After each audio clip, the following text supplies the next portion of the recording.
Estamos en la Sierra de la Libertad, a medio camino entre Trujillo y la localidad de Otusco, ubicada a más de 2.500 metros sobre el nivel del mar. Ni el más imaginativo podría pensar que en la camioneta negra que en solitario serpentea la carretera va una candidata presidencial haciendo campaña. Así ha iniciado Keiko Fujimori su recorrido por el interior del país con mira a las elecciones presidenciales de abril próximo. No hay caravanas de militantes ni periodistas, mucho menos simpatizantes recibiéndola con la agitación propia del proselitismo. Hace una semana anunció que replanteaba su campaña electoral debido a los vaivenes de la pandemia. A diferencia de algunos de sus contendores políticos, nada de concentraciones públicas y muy pocas visitas al interior del país. El reto es muy grande, pero mi deber también es cuidar a la población. Y de eso se trata, ¿no? Y el lema es a tu lado, pero con cuidado. Muy parecido a lo que decía el expresidente Vizcarra, ¿no? Que cuando era presidente decía una cosa y ahora que es candidato actúa de otra manera, ¿no? Esta es la primera ocasión en que Keiko Fujimori sale de Lima, acompañada tan solo por su equipo de prensa. Ella dice que así será en adelante. En todo caso, la variable de la pandemia no es el único corsé para la candidata. Como se sabe, Fujimori afronta un complejo escenario judicial por la investigación de lavado de activos en su contra. Debido a las restricciones que se le han impuesto, tiene que solicitar una autorización judicial cada vez que salga de la capital. No es fácil tener restricciones. ¿Estos 3-4 meses van a ser así? ¿Usted va a tener que pedir permiso al juez cada vez que salga de Lima? Sí, por ahora va a ser así, pero yo creo que lo que también nos corresponde es adaptarnos, ¿no? Y organizarnos mejor en la solicitud de las autorizaciones y luego en los propios informes que tengo que hacer después de cada viaje. El juez la autorizó para salir de Lima del martes por la tarde hasta el jueves por la noche. Fujimori enfiló hacia el norte del país y tuvo reuniones con gente en Barranca, Huacho y Huanchaco. Su presencia pasó inadvertida para los medios locales.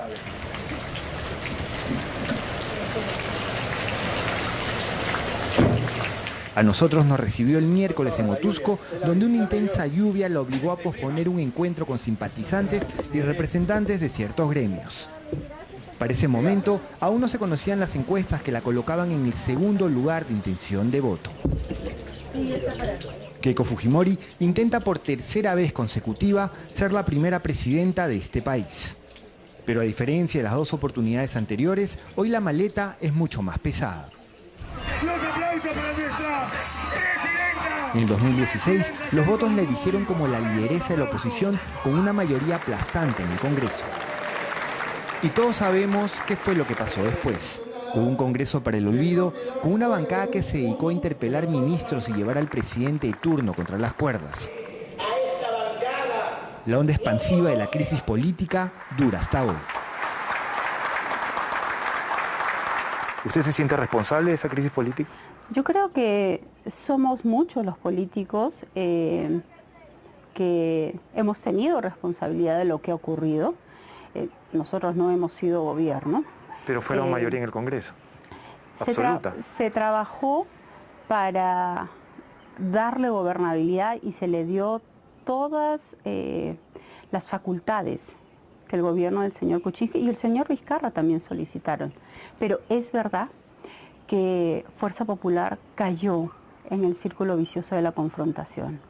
Y eso impidió que se pudieran hacer mucho más cosas de lo que se tenía planificado.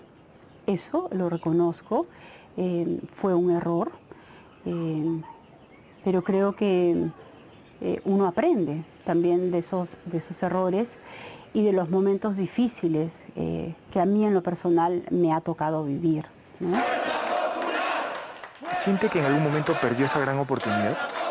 En el sentido de que usted era la lideresa de la oposición y que podía ayudar a una cogobernabilidad de un presidente tan débil como Kuczynski. ¿Siente que perdió esa oportunidad? De cara a un montón de gente que creía en usted. Sí, yo creo que se intentó a través de, digamos, de los votos que ellos solicitaban de facultades, porque todas las facultades y los votos de confianza que ellos solicitaron se les otorgaron, ¿no? pero creo que faltaron más canales de diálogo. Creo que nos enfocamos mucho en nuestras diferencias y no en construir juntos. Sí, creo que hay muchas cosas que se pudo hacer mejor y eso lo lamento. En diciembre, un 63% de la gente aseguraba que no votaría por ella. En enero, según la encuesta de Datum, aparecida el jueves, un día después de esta entrevista, ese porcentaje bordeaba el 54%. Ipsos, en la encuesta publicada el día de hoy, sostiene el estimado en 71%. ¿Qué le diría a ese 73% de la población que no le cree? Que me escuchen, que no todo lo que se ha mencionado es verdad, que ha habido efectivamente errores, pero han habido voces individuales que no necesariamente eran el reflejo de la institución y del partido político. La confrontación política alcanzó los linderos familiares. La exposición de los Kenji videos por parte de la bancada fujimorista desnudó las tratativas entre la facción conocida como los Avengers, liderada por su hermano Kenji, para salvar a Kuczynski de la vacancia, a cambio de un eventual indulto al expresidente Fujimori. Indulto que se dio el 24 de diciembre del 2017 y que tras la difusión de los videos, el Poder Judicial anuló. Kenji Fujimori terminó procesado por una presunta compra de votos para evitar la vacancia de PPK. El episodio marcó un distanciamiento entre Keiko y su hermano. ¿Cómo van las relaciones con él? Tuvimos un encuentro cuando yo estuve en prisión. Él fue a verme también cuando estuve en la prefectura. Así es que yo creo que hemos iniciado un proceso de acercamiento, pero todavía no está concluido. Seguramente más adelante encontraremos el espacio, espero, para poder seguir acercándonos. O sea, la relación no se ha recuperado completamente. Todavía no. Diferente es la situación con mi padre, ¿no? Mi padre y yo nos hemos perdonado, porque es verdad que hubo un distanciamiento político, ¿no? Yo he tenido discrepancias con él a lo largo de mi vida en varias oportunidades, pero de ninguna manera fue un distanciamiento familiar. Pero hoy tengo la satisfacción de contar con el consejo y sobre todo el respaldo político de mi padre. Eso es lo que piensa ahora Keiko Fujimori del indulto a su padre.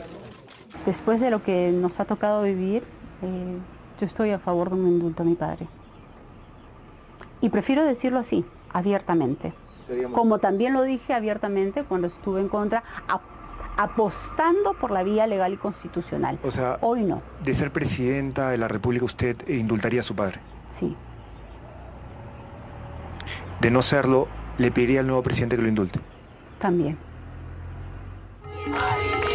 El indulto a Alberto Fujimori está en carpeta, pero en el horizonte inmediato, Keiko Fujimori también afronta la investigación por lavado de activos por los aportes irregulares de campaña a Fuerza Popular para el proceso electoral del 2011.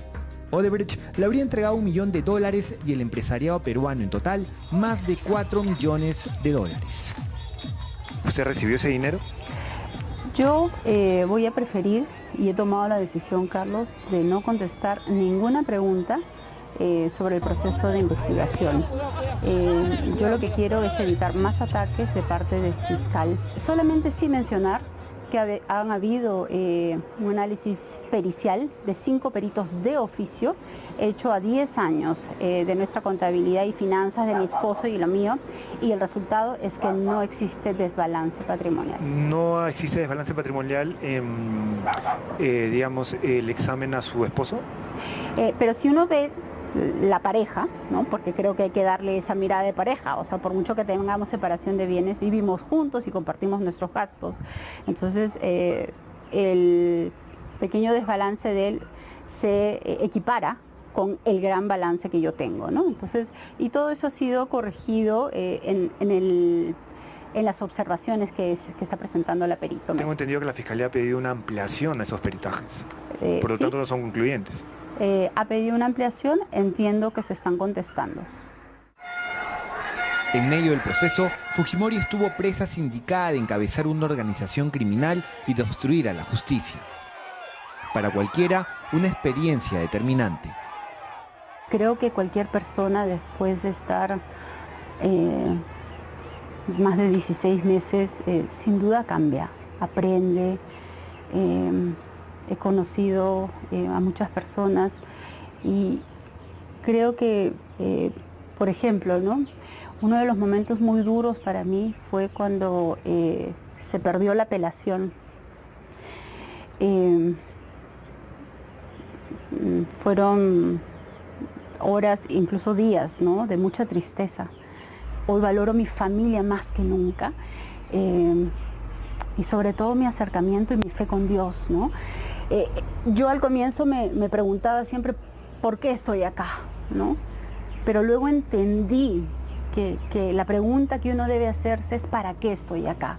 ¿Cuál es mi misión? ¿Qué es lo que debo aprender? ¿A quién debo ayudar? Y tener la oportunidad de reflexionar. Y eso es lo que hice en prisión. Si tanto le importa a su familia, ¿por qué seguir en política? En enero del año 2020 solicité una pausa. Pero en ese proceso nuevamente me llevaron a prisión y vino la pandemia, ¿no?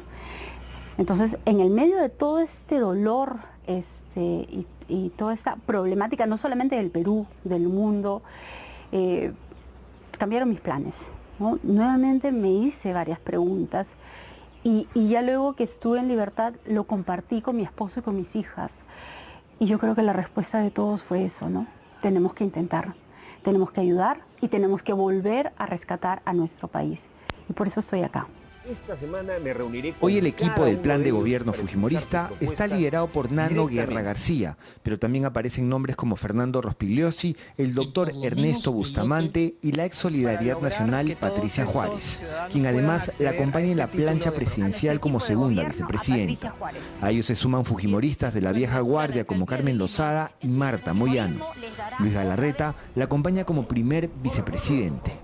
El plan de gobierno lo hemos denominado Rescate 2021, Plan de Rescate y Reconstrucción Nacional. Los ejes más importantes están trazados en la recuperación de la economía familiar y obviamente en una mejor política de salud para enfrentar esta pandemia. ¿Y qué planteamientos inmediatos tendría en el tema de la salud? Lo que el doctor Bustamante plantea es ir en busca del virus, es ir a cazarlo, es marcar cercos epidemiológicos, hacer pruebas masivas moleculares, cerca de 70.000 al día, de tal manera que podamos determinar exactamente quiénes son las personas contagiadas y controlar el avance del virus. Fujimori tiene tiempo para hablar de sus contendores en este proceso electoral y le responde a uno que ya la ha invitado a un debate. Sé que ha propuesto un debate. ¿Lo va a aceptar? Yo voy a participar en todos los debates importantes, como lo he hecho en las otras campañas electorales, y ahí lo voy a ver. ¿El de Guzmán no es importante? Creo que lo que nos corresponde es participar en esta primera vuelta, en esos debates organizados por el Jurado Nacional de Elecciones. Martín Vizcarra. Bueno, me sorprende la dualidad, ¿no? Cuando era presidente, él respetaba las medidas sanitarias, hoy no. George Forsyth. Yo creo que es un joven carismático, que tiene muy buenas intenciones, pero creo que todavía le falta. Daniel Urresti. Populista. Verónica Mendoza. Creo que ella representa una propuesta al pasado y nosotros una propuesta al futuro. En Otuzco no tuvo reuniones presenciales. Llegó hasta la impresionante iglesia de la Virgen de la Puerta para, según ella, agradecer. La Virgen de la Puerta me acompañó en prisión. Me llegó a mí una imagen muy hermosa. Y lo que yo le pedí, estando en prisión, es que me permita estar nuevamente con mis hijas. Y eso es lo que he venido a hacer. Agradecer. No pedirle nada, simplemente darle las gracias.